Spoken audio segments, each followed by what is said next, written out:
go over a more difficult pattern or sequence.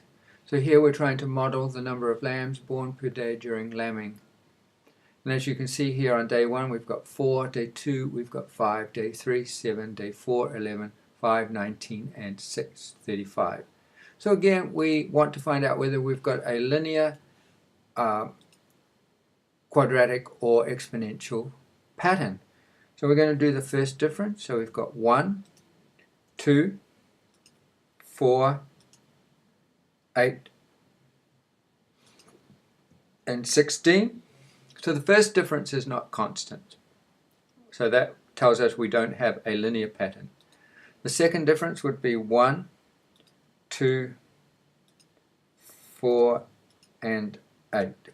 So again, the second difference tells us that we don't have a linear pattern. Now we're going to therefore assume that we've got an exponential pattern, and we're going to look at the ratio, which if it's constant will give us the value of b.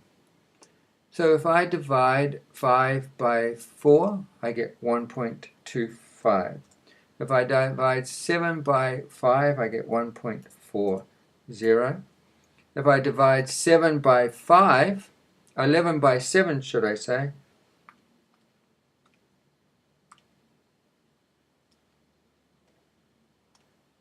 we get 1.57. And then if I divide 19 by 11, I get 1.72. And if I divide 35 by 19, I get 1.84. So you can see that the ratio is not constant. And this tells me that there's some sort of c value that's either moved the exponential pattern up or down. So I'm going to actually now plot this information on a graph just to see if there is an asymptote. So 1 was 4, 2 was 5, 3 was 7, 11, 19, and 35.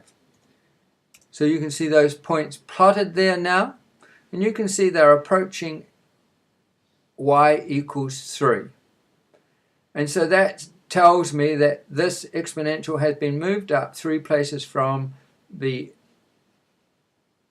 y equals 0.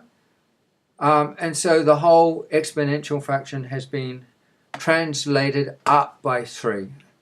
And so I'm now going to go back to my table, and I'm going to subtract that 3 from each of these y values. So 4 minus 3 would be 1. 5 minus 3 would be 2. 7 minus 3 would be 4, 8, 16, and 32. Now you can see that we've got a true multiplier here. It's 2. So this new ratio, because 1 times 2 is 2, 2 times 2 is 4, 4 times 2 is 8, and that actually should be 16 there. 2 times that, 8 is 16, and so on. So we've got a new ratio here, which is going to be 2. So this tells me my b value is 2. I already know that my c value is going to be 3 because it's been lifted up. So c equals 3, b equals 2 because that's the common ratio, and now I just need to find out what the value of a is, and there are 2 ways I can do that. If I took this y equals 1 and divided it by the common ratio, so a equals 1 divided by 2, which is equal to 0.5. Or if I put it into an equation, so if I went I